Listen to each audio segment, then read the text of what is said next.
Assalamualaikum warahmatullahi wabarakatuh. Kita lanjut kembali mata kuliah kepemimpinan terkait dengan kepemimpinan etika dan nilai ya. Etika dan nilai kepemimpinan.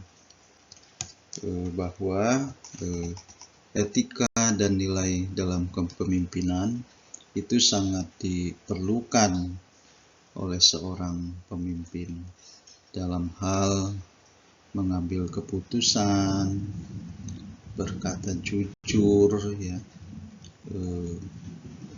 untuk menjalankan tujuan suatu organisasi, baik itu organisasi bisnis maupun organisasi lainnya. Bayangkan kalau etika dan nilai dalam kepemimpinan tidak dijalankan atau tidak ada, yang terjadi akan saling menyalahkan, yang terjadi saling merugikan terhadap pihak lain. Nah, kepemimpinan dan harus bertindak benar. Nah, ini antara kepemimpinan dan bertindak benar ini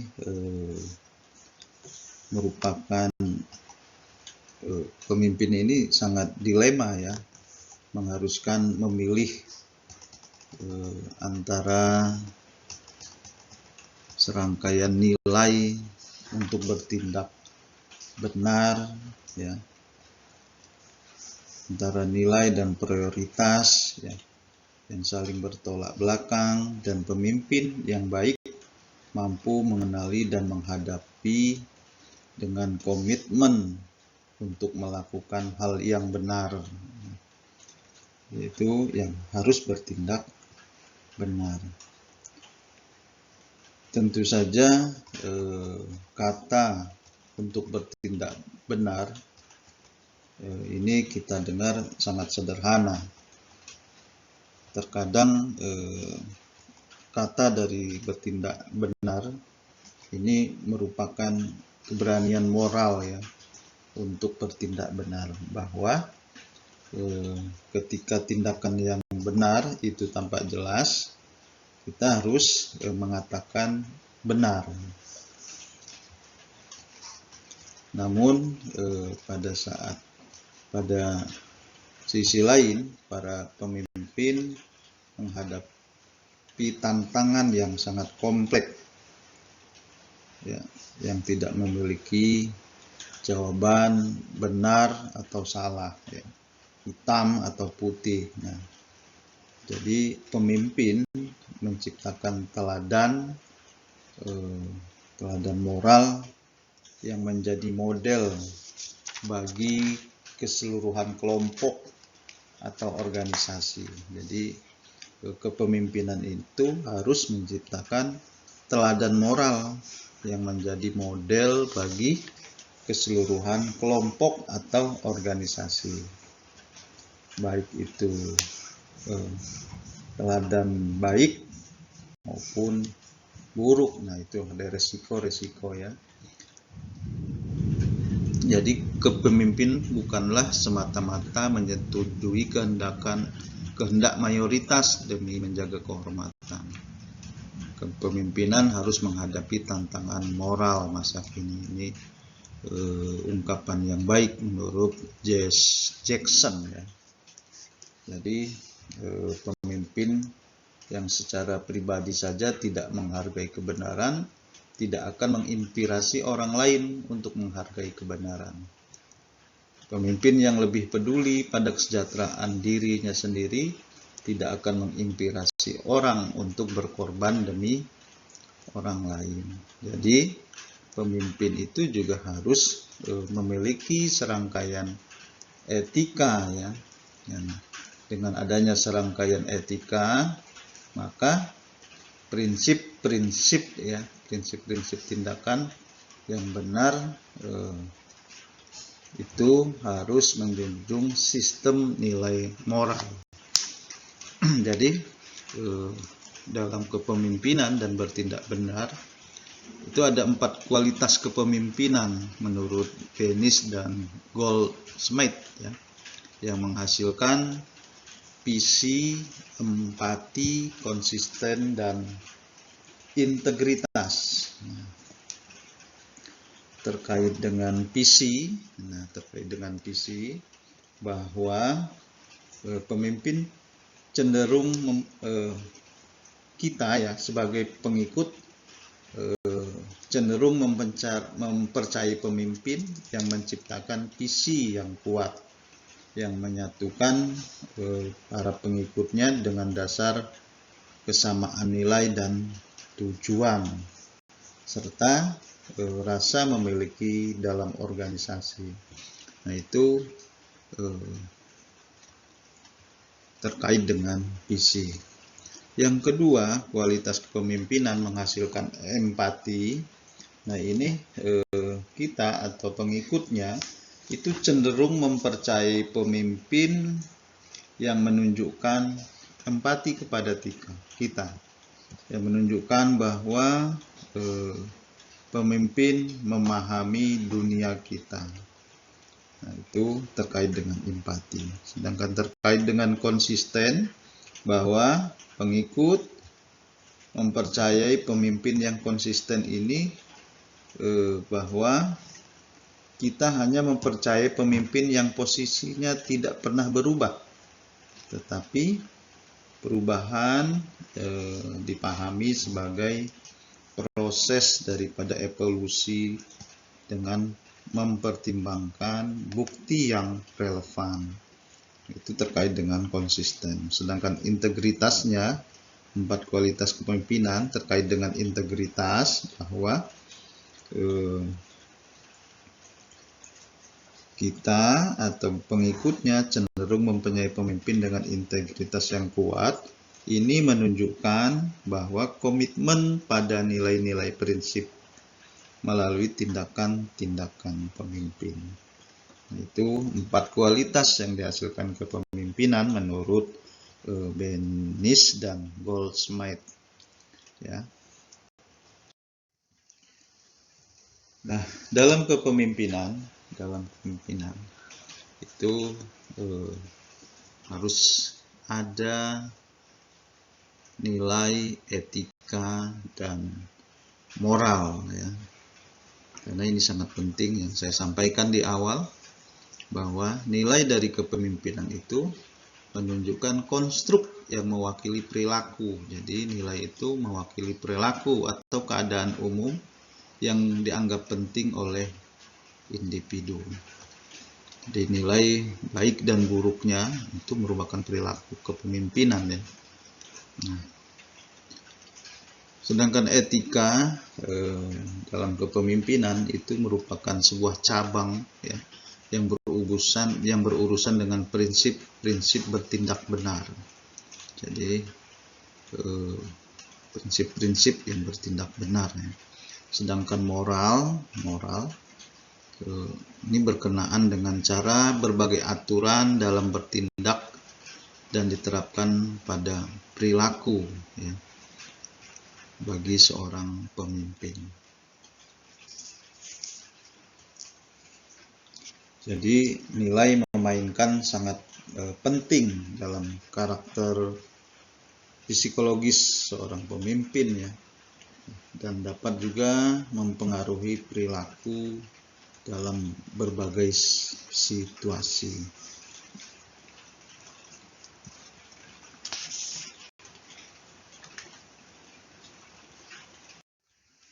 Nah, ada perbedaan istilah kunci antara etika dan moral. Etika dan moral yang semestinya dan seharusnya dalam kehidupan. Kalau etika itu semestinya dalam kehidupan dan seharusnya juga dalam kehidupan. Penalaran moral dan etika, proses yang digunakan untuk membuat keputusan moral atau etika, ini nilainya tidak selalu melibatkan moral dan etika, lebih fokus pada bagaimana daripada apa keputusan yang diambil. Terus teori-teori perkembangan tertentu menyatakan tahapan penalaran moral yang lebih maju dapat dicapai. Sedangkan nilainya tidak selalu melibatkan moral dan etika, seringkali ditentukan secara signifikan oleh budaya, ya, kepercayaan yang diyakini secara emosional oleh individu atau kelompok. Itu perbedaan istilah kunci etika dan moral.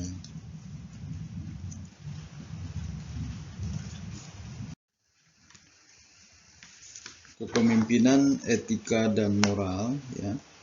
Di sini terkait dengan etika dan pendekatan berasas nilai, bahwa kepemimpinan etis memiliki dua komponen inti menurut Apolio dan rekan-rekan, yaitu orang bermoral dan manajer bermoral. Artiannya apa? Bahwa kepemimpinan sebagai pengambil keputusan yang berprinsip, yang peduli pada orang lain dan masyarakat yang lebih luas. Ini merupakan perilaku yang menunjukkan bahwa pemimpin berusaha melakukan hal yang benar secara pribadi dan secara profesional. Pemimpin ini juga dicirikan sebagai orang yang jujur, adil, dan terbuka. Ini terkait dengan kepemimpinan etis, ya. Orang bermoral dan manajer bermoral. Nah, jadi orang bermoral, pemimpin etis, ya, ini merupakan manajer moral. Nah, jadi tidak sekedar menjadi orang bermoral, ya. Jadi pemimpin etis juga bisa dikatakan manajer bermoral.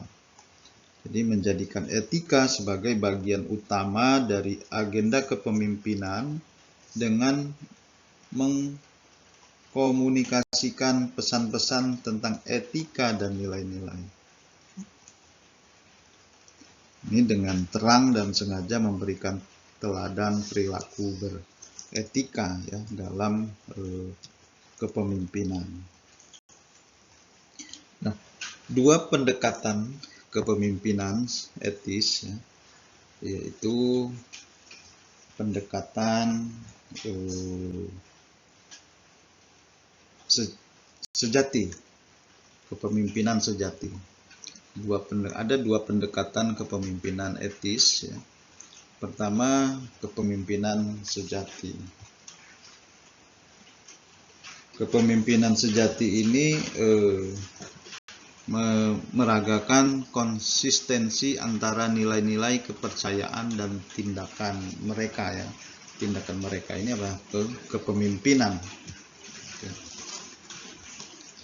Nah, ini kepemimpinan sejati berakar pada berbagai ekspresi gerakan humanistik dalam psikologi, termasuk teori aktualisasi diri, ya. Ini teori Maslow, ya. Kalau kalian belajar teori motivasi, ada teori Maslow. Nah, dari konsep pribadi yang berfungsi maksimal, ini bahwa dikatakan ide utama dari kepemimpinan sejati bahwa individu dapat mengembangkan pemahaman dan interaksi dengan lingkungan sosial hingga benar-benar terbebas dari ekspektasi orang lain. Ini ekspektasi orang lain itu termasuk individu, kelompok, maupun budaya. Yang kedua adalah kepemimpinan abdi. Kepemimpinan abdi. Nah, kepemimpinan abdi ini sebagai kepemimpinan yang peran utamanya memimpin untuk memastikan segalanya berjalan dengan baik, ya, berjalan lancar. tugas-tugas terlaksana dan target-target juga tercapai. Ini terkait dengan kepemimpinan abdi ya. Nah, peran utama pemimpin abdi ini melakukan yang diperlukan memastikan segalanya berjalan dengan lancar terkait dengan tugas-tugasnya tadi ya, target-targetnya, itu peran utamanya. Sementara dari perspektif kepemimpinan abdi, peran pemimpin benar-benar untuk melayani orang lain. Jadi peran pemimpin, perspektif dari kepemimpinan abdi ini bahwa peran pemimpin benar-benar melayani orang lain ya.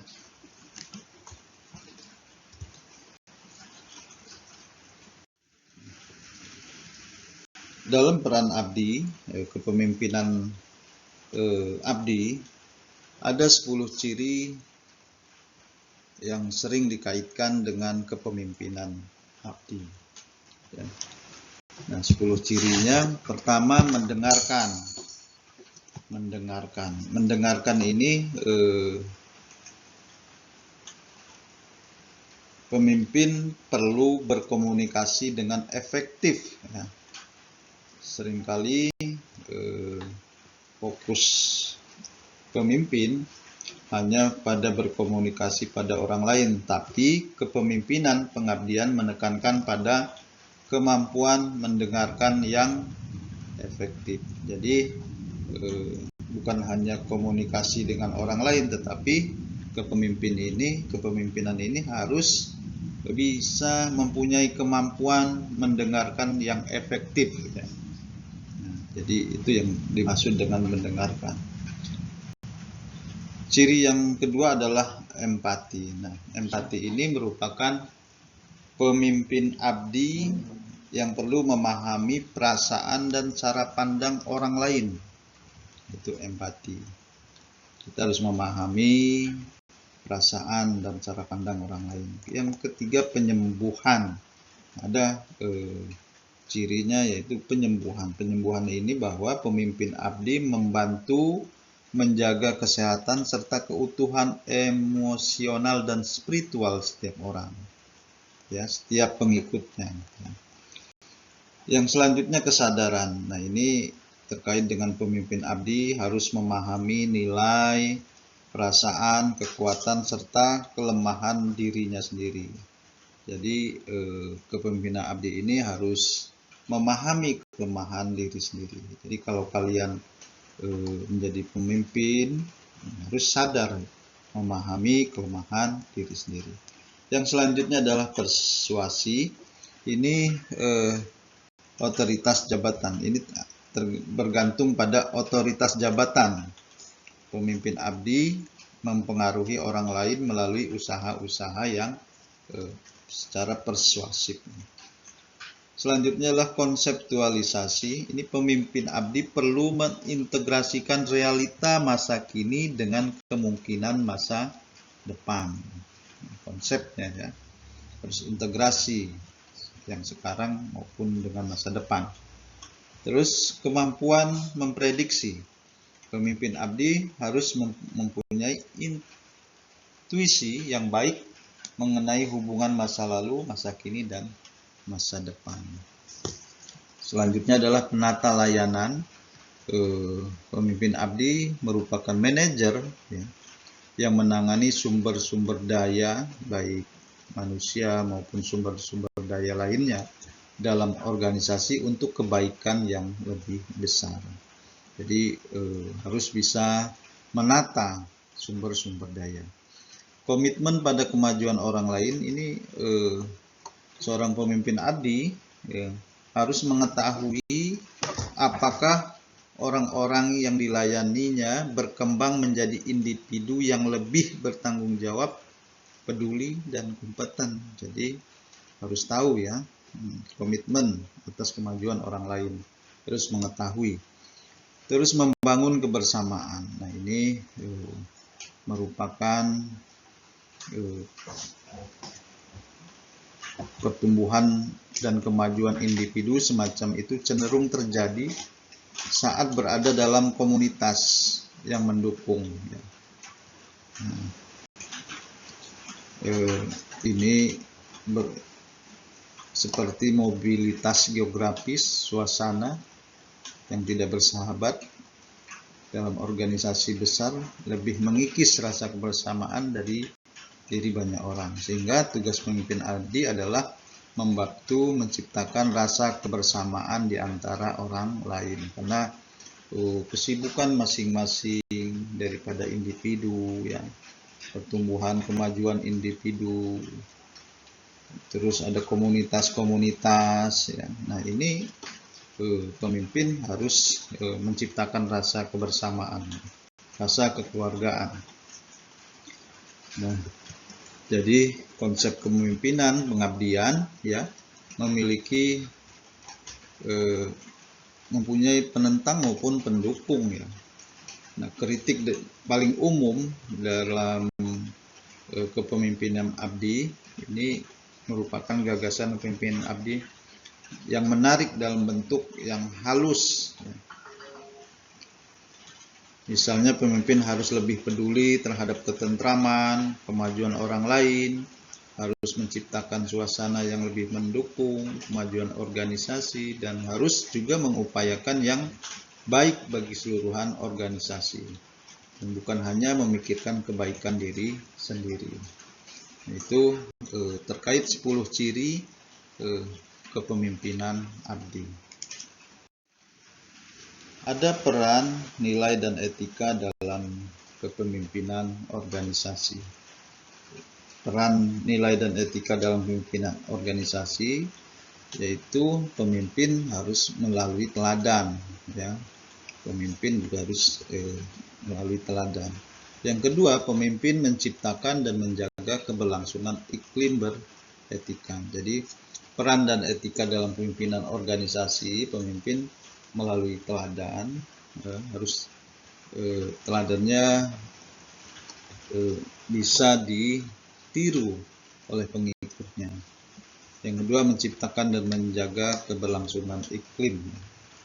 Nah, memimpin melalui teladan ini tentunya ada yang baik, ada yang buruk, ya. Dan ada juga yang jelek, ya. Ada sikap.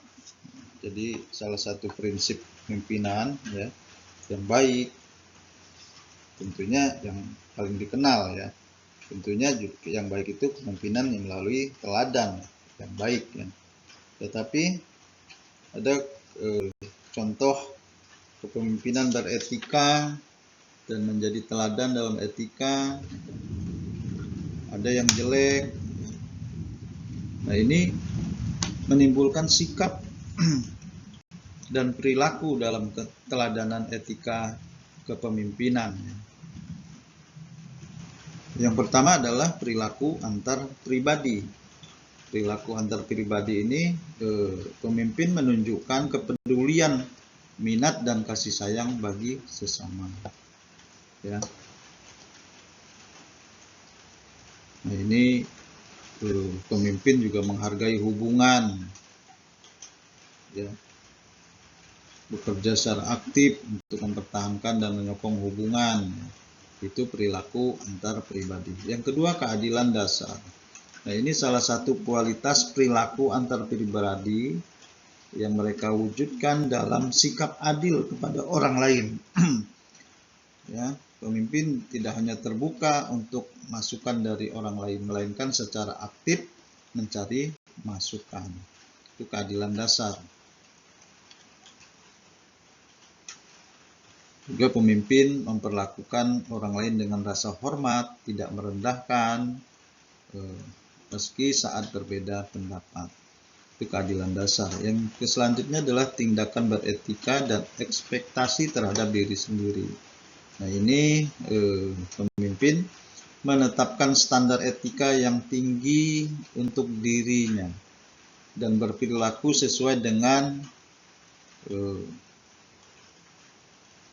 berperilaku baik, ya, dalam kehidupan publik maupun pribadi, kehidupan umum maupun pribadi.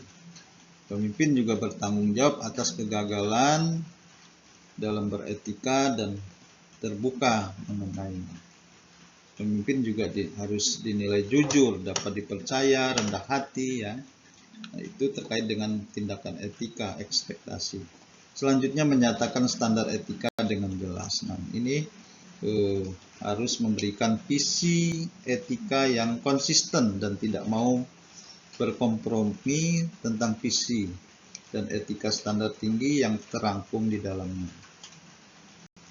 Pemimpin menganggap orang lain memiliki tanggung jawab etika serta menempatkan standar etika di atas kepentingan pribadi dan kepentingan jangka pendek perusahaan. Nah, ini memimpin melalui teladan terkait dengan sikap dan perilaku keteladanan etika kepemimpinan. Selanjutnya, kepemimpinan menciptakan dan menjaga keberlangsungan beretika. Jadi bagaimana para pemimpin melakukannya? Ya, kepemimpinan diperlukan untuk menciptakan iklim organisasi yang beretika. Jadi, yang pertama, menciptakan dan menjaga iklim organisasi yang beretika adalah pertama, harus ada kebijakan dan prosedur formal yang beretika. Ini terkait dengan moralitas, ya. Kebijakan dan prosedur formal ini penting, walau tidak berarti cukup untuk menciptakan iklim beretika. Ini termasuk pernyataan formal mengenai standar kebijakan etis terkait dengan mekanisme pelaporan, prosedur disiplin, serta hukuman bagi pelanggaran etika. Itu terkait dengan kebijakan. Terus ada ideologi inti. Ideologi inti ini adalah merupakan sebagai jantung atau jiwa dari sebuah organisasi yang memiliki tujuan, ya, prinsip panduan, identitas dasar, dan nilai-nilai yang paling penting dari organisasi. Ya. Selanjutnya adalah integritas. Ini ideologi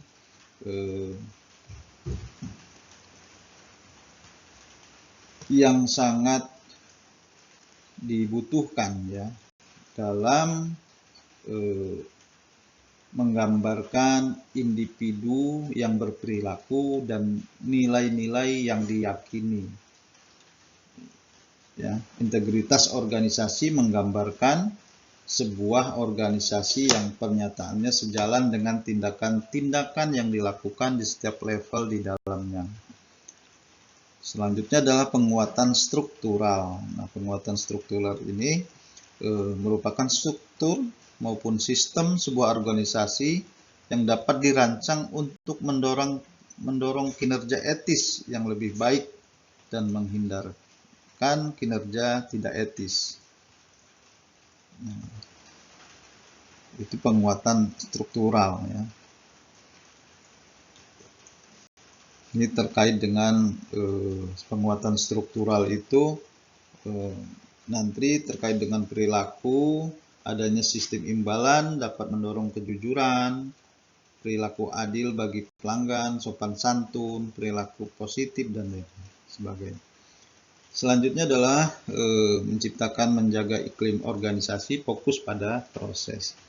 Ini kepedulian terhadap proses sangat diperlukan, tidak hanya pencapaian tujuan individu, kelompok maupun organisasi. Tujuan tersebut dicapai, ya, juga perlu diperhatikan. Saat pemimpin senior menetapkan target yang sangat tinggi dan menunjukkan bahwa mereka berharap tujuan tersebut tercapai, bagaimanapun caranya, hal ini dapat mendorong perilaku tidak etis oleh pekerja. Berarti menciptakan dan menjaga iklim organisasi kepemimpinan harus fokus pada proses. Tentunya fokus pada proses itu kepedulian terhadap proses yang diperlukan ya untuk pencapaian, bukan hanya pencapaian individu atau kelompok maupun organisasi ya. Itu fokus pada menciptakan iklim beretika dalam organisasi. Ini bahwa iklim beretika bukan semata-mata gabungan moralitas kolektif dan dari organisasi. Menurut Covey, mengembangkan dan mempopulerkan sebuah pendekatan yaitu kepemimpinan yang berpusat pada prinsip yang menuntut adanya saling tergantungan antara level kepemimpinan pribadi, antar pribadi, manajerial, dan organisasi. Jadi menciptakan iklim beretika dalam organisasi menurut Covey yaitu kepemimpinan yang terpusat pada prinsip, yaitu pada level kepemimpinan pribadi, antar pribadi, manajerial, dan organisasi. Nah, jadi peran unik dari level-level tersebut pribadi di sini maksudnya menjadi orang yang dapat dipercaya dan bergantung pada karakter dan kompetensi seseorang. Sedangkan antar pribadi ini merupakan hubungan yang kurang rasa percaya, dicirikan dengan usaha-usaha melindungi diri sendiri yang dilakukan untuk mengendalikan dan menguji perilaku orang lain. Sedangkan manajerial ini hanya dalam hubungan yang penuh kepercayaan seseorang, manajer berani mengambil risiko dengan mendorong para pekerja untuk memaksimalkan bakat dan energi mereka. Peran unik level yang selanjutnya adalah organisasional.